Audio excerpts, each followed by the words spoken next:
नमस्कार, मैं भाषा। आप देख रहे हैं पड़ताल दुनिया भर की। इजराइल और अमेरिका ने मिलकर ईरान पर जो हमला 28 फरवरी को किया था, आज हम 19 तारीख को देख रहे हैं, 19 मार्च को, कि यह युद्ध लगातार क्रूरतम बर्बरतम होता जा रहा है। और इजराइल ने एक तरह से ऐलान कर दिया है कि वह ईरान के हर व्यक्ति की हत्या करने के लिए अपनी सेना के तमाम अधिकारियों को उसने परमिशन दे दी है। और इस बीच अली लारिजानी की हत्या हुई है, सुलेमानी की हत्या हुई है, और उसके बाद की जो तस्वीर है वह बता रहे हैं कि यह युद्ध लगातार फैल रहा है।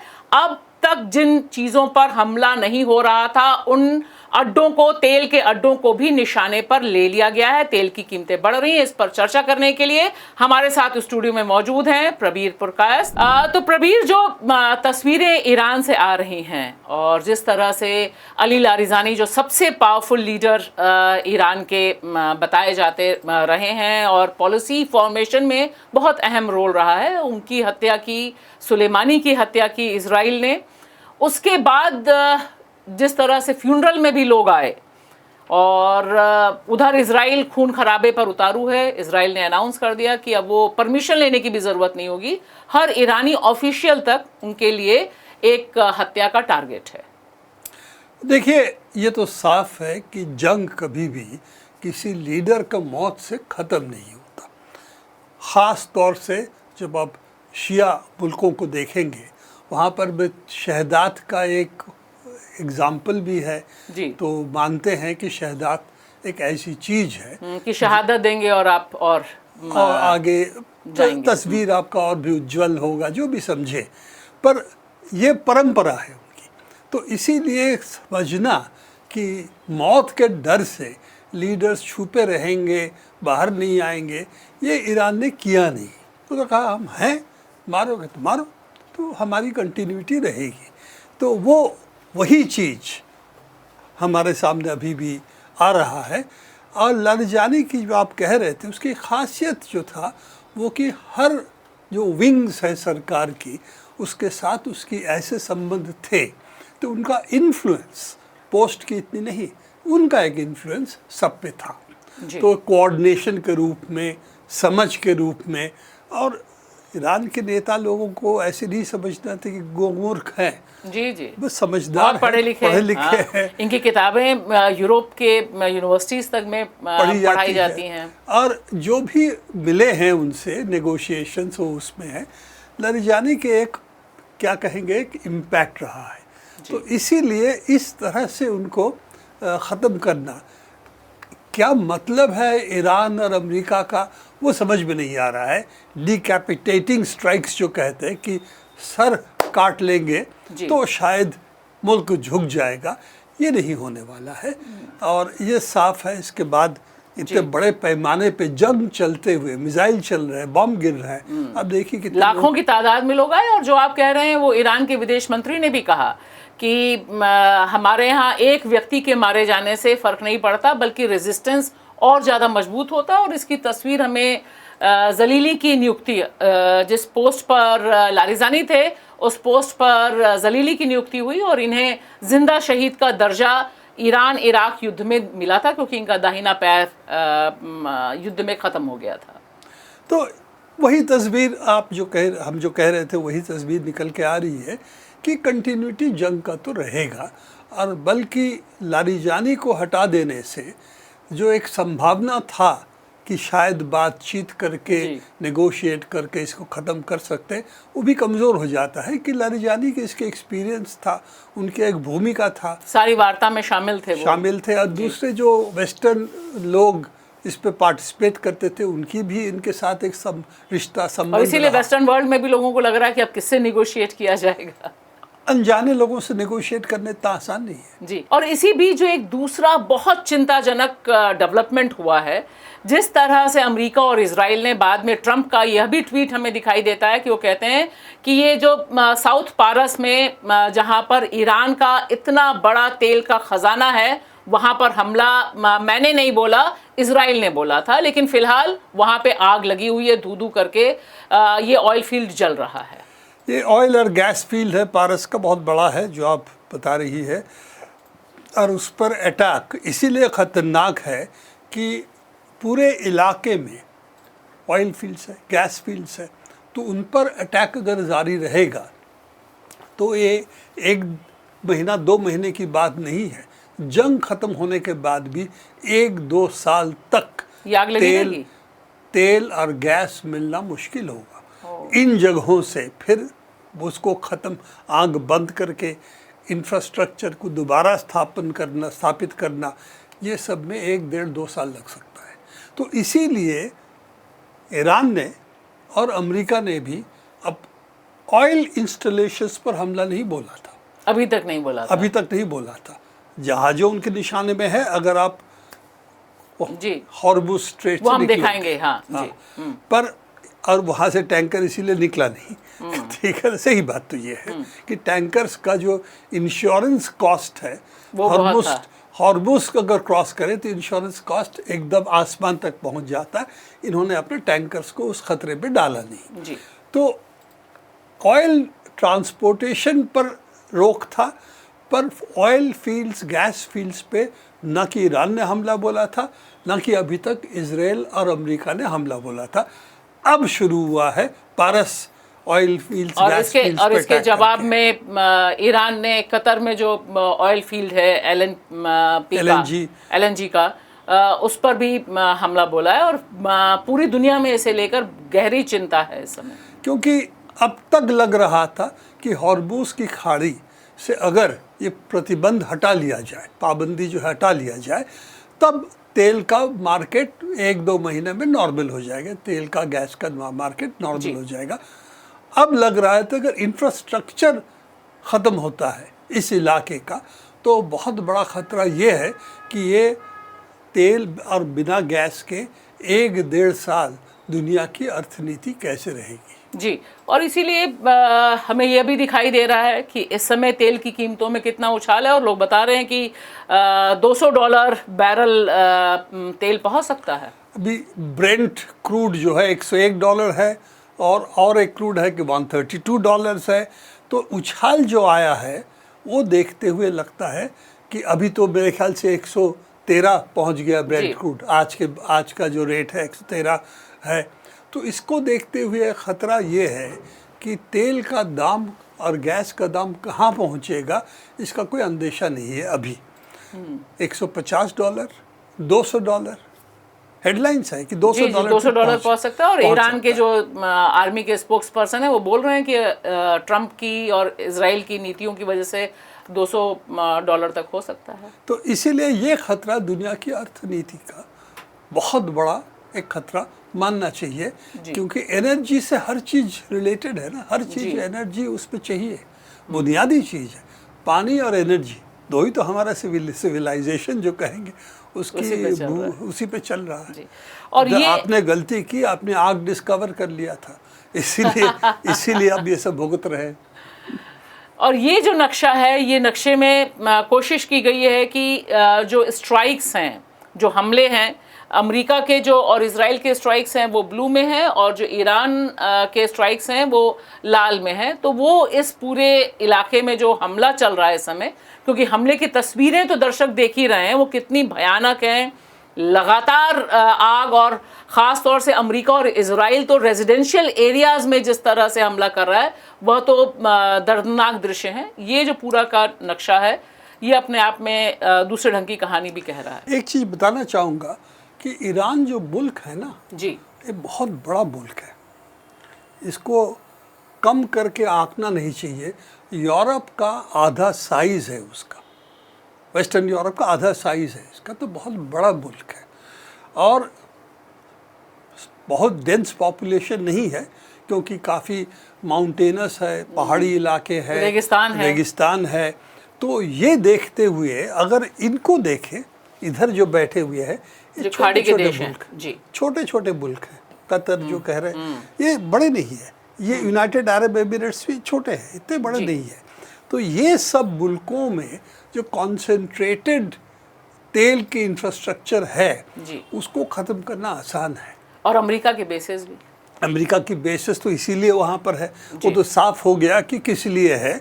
एक तो अपना बचाव करने के लिए और इजराइल को बचाने के लिए। तो ये तो साफ हो गया इस जंग में किस लिए इनके बेसिस है, क्योंकि जब अटैक हुआ साफ पता चला कि इसको रोकने का कोई कोशिश या ताकत अमेरिका की थी नहीं। इसको लेकर गल्फ कंट्रीज ने आपत्ति भी जताई कि आपका सारा फोकस तो सिर्फ इजराइल को बचाना है, हमें बचाना नहीं है। और वहाँ पर थर्ड जो इंफ्रास्ट्रक्चर है अर्ली वार्निंग, वो इजराइल की वार्निंग है, इनके लिए कुछ नहीं है।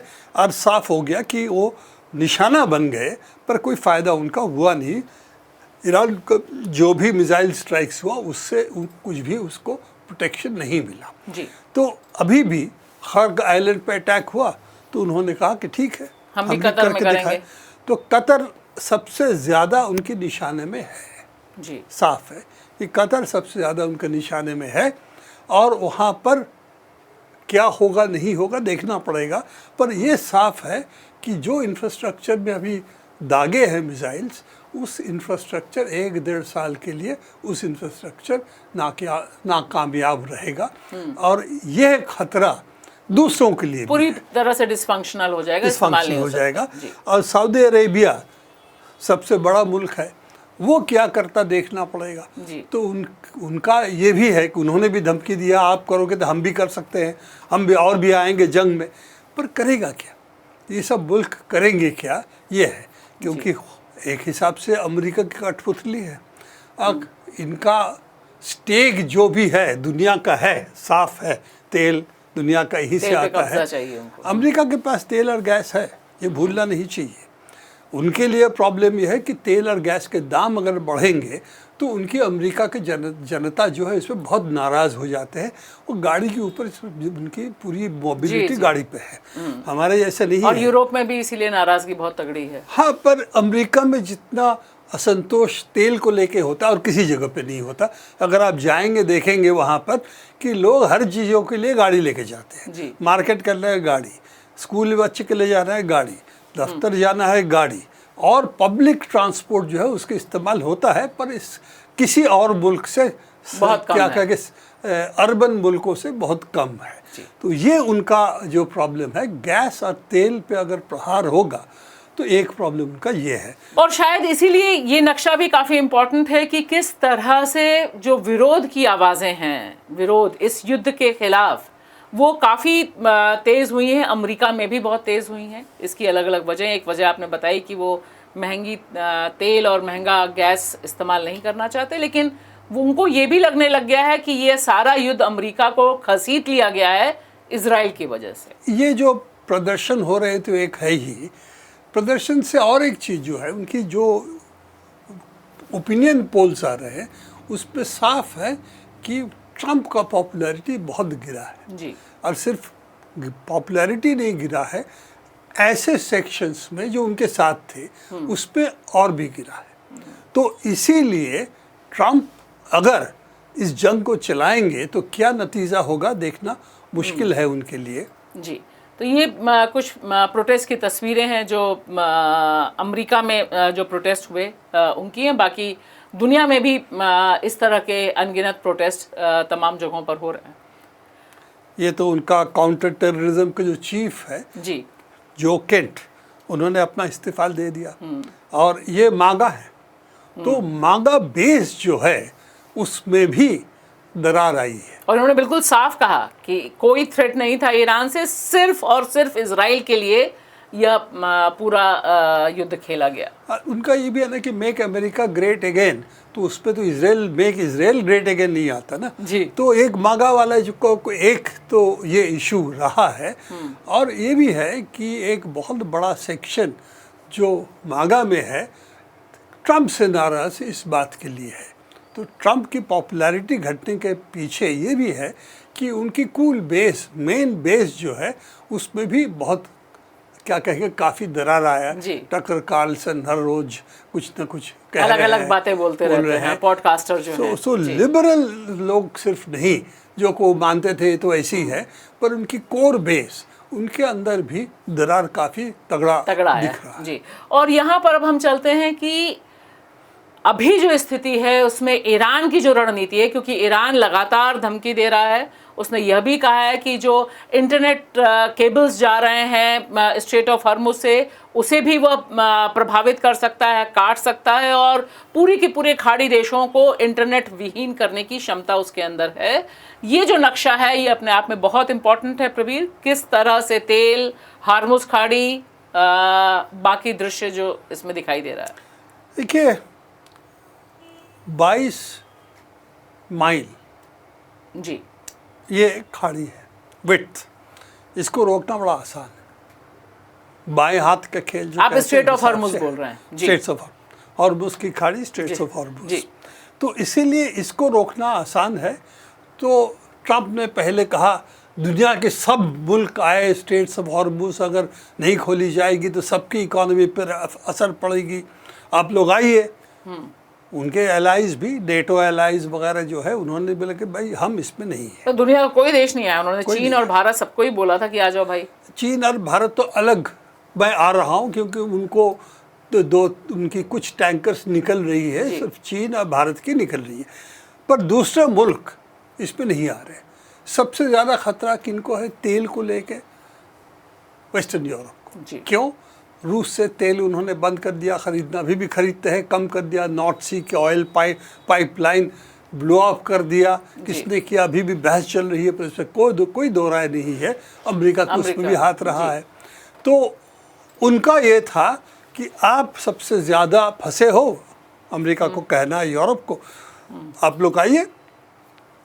अब वहाँ आने के लिए इसीलिए तैयार नहीं है कि यहाँ पर जंग करने का मतलब ईरान के घर के अंदर जंग करना और वहाँ पर उसकी ताकत निशाने पर आना, निशाने पे आना, मरने के लिए तैयार होना। और आप देख लीजिए कि अमेरिका जो युद्ध जहाज जो है, बड़े बड़े युद्ध जहाज है, लिंकन, अब्राहम लिंकन, फोर्ड, ये सब जो है 1000 किलोमीटर दूर खड़े हैं और सबको कह रहे हैं कि आप आइए यहाँ पर, इसको ठीक करिए, खोलिए इसको।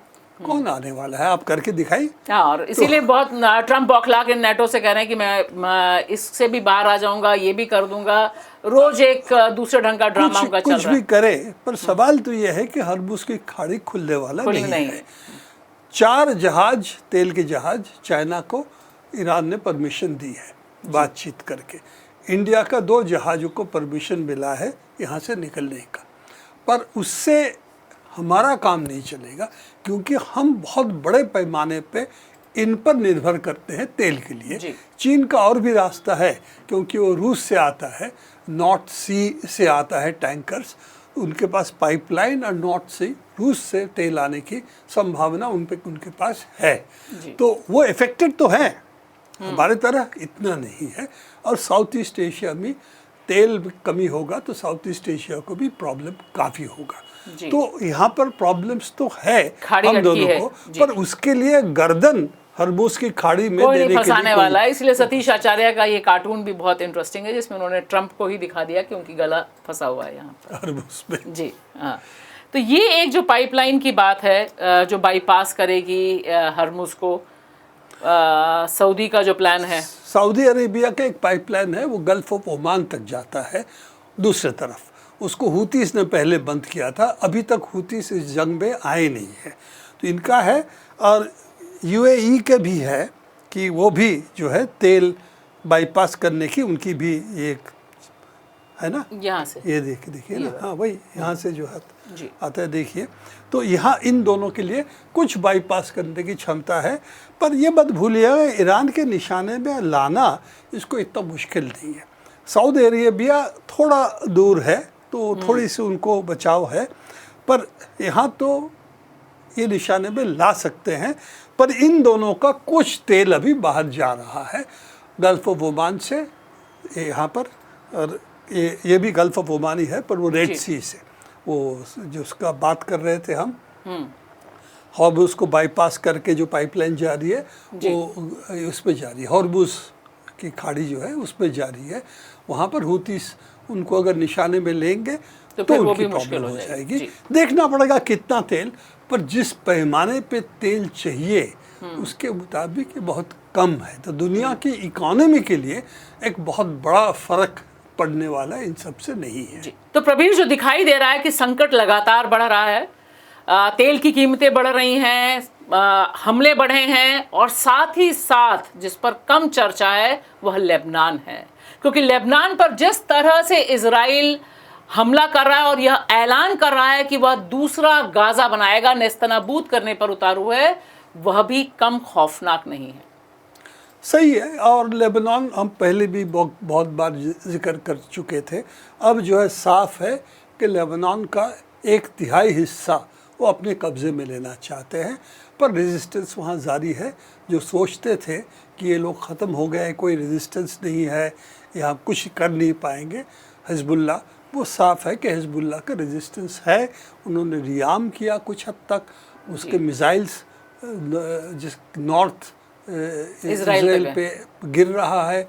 देखना पड़ेगा क्या होगा, पर उसकी चर्चा शायद हमें अलग से करेंगे। तो फिलहाल एक बात तय है कि ईरान ना सरेंडर करने के मूड में है, ना सरेंडर कर रहा है, और उधर खून खराबा और कत्लेआम पर इजराइल और अमेरिका उतारू हैं। आग फैल रही है और यह हम सब के लिए चिंता का विषय है। इस पर हमारे साथ आप जुड़े रहिएगा, हम आपको देते रहेंगे अपडेट। शुक्रिया।